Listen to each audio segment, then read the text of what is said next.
Defensive efforts never get the recognition I think they deserve, and Lee Collier had 2 massive marks in the last 2 minutes, which definitely helped his team get the win. His teammates recognised his contribution and came up and gave him a high five and everything after the game. Could have very well been the game winner.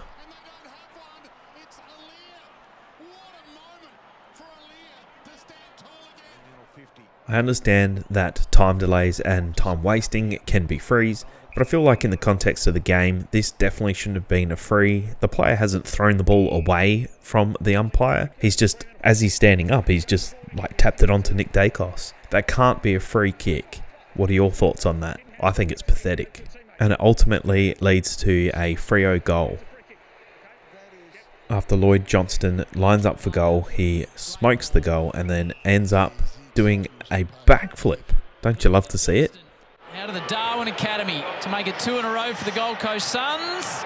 And does a backflip. Unbelievable. How good is this? This is why we come to the footy, Howie. Look at that. Oh! You'd break your neck if you tried that, Brownie. That's unbelievable. You could probably make a whole video on why this Geelong and GWS game was probably one of the worst umpired games I've seen in a very long time. And how was there no whistle on this specific play? Do you think this was enough to give the Pies a shot at goal? Leave your comment below. As Bailey Banfield wheels on to his preferred foot and lines up for goal, it does actually go through for a goal, but you can see Isaac Quainer is a little bit slow, but he goes and taps his hand to signal to the umpire that it's being touched, which a lot of players do. But Quainer has actually come out and said that he didn't touch it at all. He knew he hadn't, but he was just doing it to try and get the umpire to check it, just for the rare occasion that he possibly did touch it. A little bit cheeky, but is that time delaying? I don't know. After a free kick is paid to the Gold Coast Suns, Paddy Cripps gives the ball back, and as he's running through, the umpire signals for the direction that the free has to be given and takes out Cripps. How many weeks do you think the umpire's going to get for that?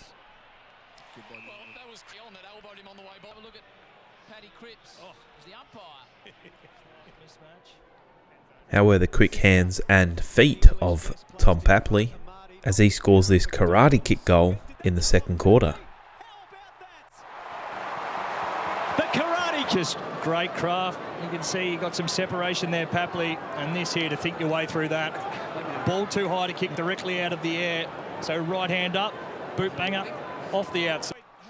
The Dogs were making a massive comeback, and this ball's gone to McLean, and Vandermeers touched the ball, I thought, in the contest. And somehow the umpire thinks this is a very much after the contest and ends up giving a 50-metre penalty to the Swans. McLean goes through and kicks the goal, obviously, and that's game over. I think that's terrible.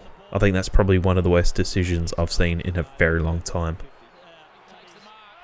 How's the 2 blokes in the crowd here going for a mark after Charlie Curnow kicks a point? Just understanding positioning, key, what the better defender. Attempted specking, the crowd's gone wrong. It looked easy. Lachie Schultz had some pretty intense cramps at 3/4 time. It kind of looked funny to me. It looked like he was trying to do some sort of TikTok dance. I know heat of the moment and all of that comes into play here, but Sharp had so much more time. He could have gone left to, I think it's Brayshaw, or he could have taken maybe another 2 or 3 steps before his defender was on him. He had so much more time. He's rushed the kick and kicked the point to tie the game, but what a game it was. I'm going to play devil's advocate here, so if you throw the ball to another player and not to the umpire straight away, that's a free kick. But you can clearly hear the umpire say, Nat Fyfe, Nat Fyfe, Nat Fyfe, and he passes the ball back to Brayshaw, and that's not a 50-metre penalty. Absolutely no consistency here. You can't have it both ways.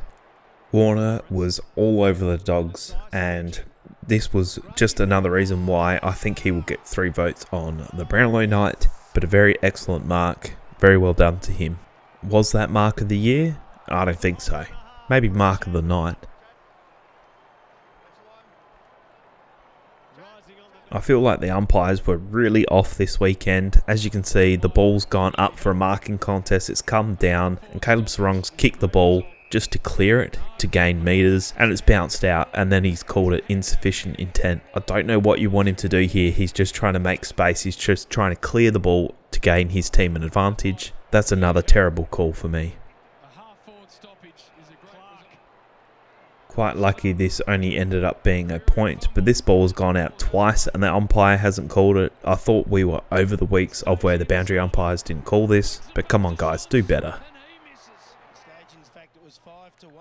Poor old Rochelle took a copping on Sunday. This one, Barras just goes up over the top and he cops a little bit of a knee, but very nice mark. Do we give out awards for almost goal of the year? Because I think this point by Taylor Walker should be almost at the top of the list. He fakes out 2 defenders and kicks a point. That's a point Eddie Betts would be proud of. Dreamtime at the G, and Dusty Martin wound back the clock. He was very exciting to watch. Just have a look at this goal. This reminded me of 2017 era Dusty.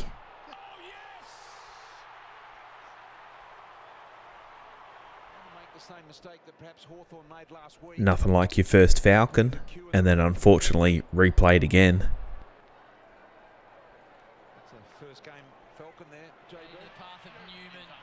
Williams also wound back the clock and kicked 4 goals. Where's this sort of effort been? Sometimes he's hit and miss, but on this game, he was awesome to watch. Man, Nankervis must have some speed if he can catch up to Ryan. Not only that, but the defensive effort to corner him and then get the smother. Very well done on the defensive effort there. There's a very important lesson to all you younger players out there. Even though you do get tackled, don't immediately go to ground. As you can see, Garcia's tackled. He breaks out of the tackle. He's still standing and then ends up kicking a goal. All because he just didn't go to ground. I really wish the AFL would bring in some sort of flopping fine. As you can see, McGovern yet again flops from, it kind of does look like a punch, but I don't think Lukosius even winds up. He sort of just pushes his hand into him. McGovern goes down like he's just been hit by Floyd Mayweather. Come on man, do better than that. As Alex Neil-Bullen spoils the ball over the line, he doesn't want to step on Jack Steele, so he sort of jumps over the top of him. But unfortunately, Jack Steele's standing up at the same time, which then causes him to fly forward and hit his head on the fence. You got to pay the price to be the good guy. Don't know what Harley Reid was doing here. Felt like he thought he was going to stand up on top of someone's shoulders for like an hour and then mark the ball. Come on, man.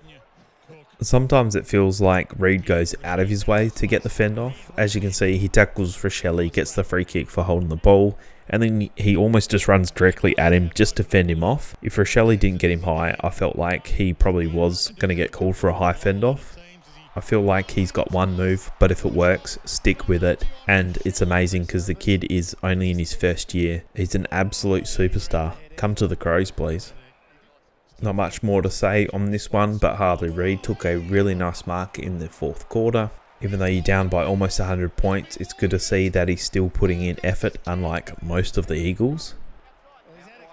I found this one quite interesting. As you can see, in the end we know that Sharp took the ball over the line, but as the ball goes forward, the play was allowed to go on until there was a free kick, and then the umpires checked for a point, which I thought was quite strange overall, because usually they do it immediately. They don't wait for a free kick and then call the ball back. Did anyone else notice this and thought it was quite weird?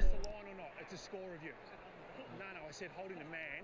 Hang on, they're checking a score review. Again, it's Boak. The roos were absolutely dreadful. McEntee had enough time to slip and just wait for the ball to land in his lap, and defender just not even there. Unbelievable. You gotta love the heckle from the crowd sometimes as the ball gets thrown in. Mason Cox get called off for a blood rule, and someone from the crowd yells out to him, "Stop picking your nose." Yeah, we've all been there. Might be having an influence, Bristol. We don't know. It's been a strange old... Love him or hate him, this is a pretty hard kick. Check side from about 40 out, just as you pick the ball up, taking 1 or 2 steps, check side goal. To win your team the game, that's clutch. It's always funny to me. It feels like the umpires are nervous, especially in the first minute of games. I don't know if that's a coincidence or just something I've noticed. But you can see DBJ kicks the ball and it's gone a whole 8 metres and the umpires call it a mark. And then you see kicks that are 20, 25 metres not get called a mark because it's not 15 metres. It's just so strange. Anyway, that's the end of the video. Thank you very much for watching. I think it's about time we ask the question, who do you have, Harley Reid or Nick Daicos? Leave your comments below. Let's leave a like and subscribe. Make sure you comment.